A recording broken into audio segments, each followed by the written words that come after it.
Indonesia keluar dari resesi, BPS telah mengumumkan data makroekonomi, bahwa kuartal 2 pertumbuhan ekonomi 7,07%. Tumbuh lebih 2 kali bila dibandingkan kuartal 1 yaitu 3,31%.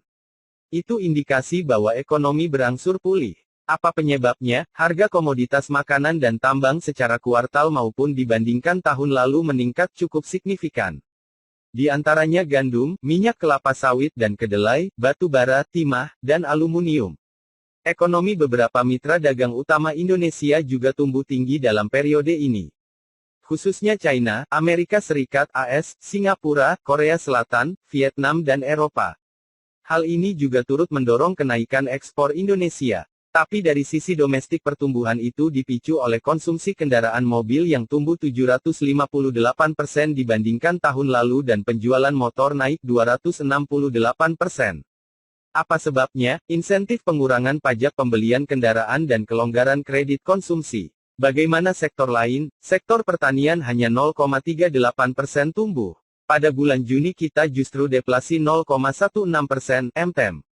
Apa artinya? Daya beli dalam negeri secara keseluruhan kalah dengan jumlah produksi. Atau lebih banyak barang daripada pembeli. Nah, masuk bulan Juli atau menuju kuartal 3 mulai menurun lagi. Itu ditandai dengan jatuhnya indeks PMI 40,1.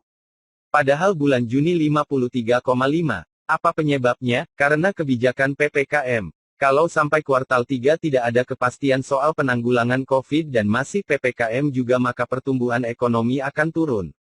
BI memperkirakan pertumbuhan ekonomi 2021 akan berada di kisaran 3,5% hingga 4,3%. Jadi belum bisa dikatakan pulih namun tidak lagi berada di jurang resesi. Kesimpulannya pertumbuhan kuartal kedua ini memang pertanda baik tetapi tidak bagi ekonomi domestik. Itu didominasi oleh raja kebun dan tambang yang dapat keuntungan dengan naiknya harga komoditas. Sementara pertumbuhan pasar domestik khususnya mobil dan motor naik luar biasa karena adanya insentif pajak dari pemerintah. Tapi itu tidak berlaku kepada sektor pertanian yang tumbuh paling rendah dibandingkan sektor lain. Padahal kekuatan ekonomi kita itu didukung oleh konsumsi domestik. Nah, secara keseluruhan inflasi rendah. Itu karena turunnya konsumsi domestik. Bahkan terjadi deflasi pada bulan Juni. Selagi pasar domestik belum tumbuh signifikan maka belum bisa dikatakan kita aman dari kemungkinan resesi atau kontraksi. Semua tergantung PPKM. Pilih sehat atau ekonomi?